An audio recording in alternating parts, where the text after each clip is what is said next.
আজকে তো আমার সকাল থেকে মাথায় অনেক হেডেক, কারণ আমি চারটে কাজ নিয়ে আজকে বেরিয়েছি অ্যান্ড সব কটা আমাকে আজকে কমপ্লিট করতে হবে।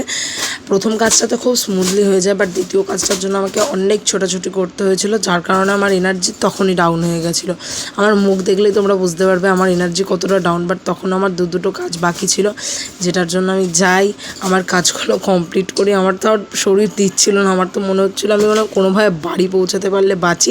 আর খিদেও পেয়েছিলো, কারণ সেই সকালবেলা আমি ভাত খেয়ে বেরিয়েছিলাম, আর এত তাড়াহুড়ো করে বেরিয়েছি, সকালবেলা কিচ্ছু ক্লিপ নিতে পারিনি, যখন বেরিয়েছি তখন থেকেই নিয়েছি।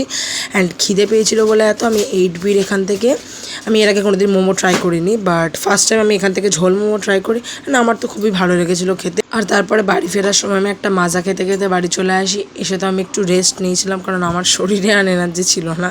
সন্ধেবেলা উঠে আমি একটু মাকে হেল্প করে দিচ্ছিলাম, মাংস করলাম, অ্যান্ড তারপরে রাত্রিবেলা খিচুড়ি দিয়ে ডিনারটা করলাম। So that's it for today.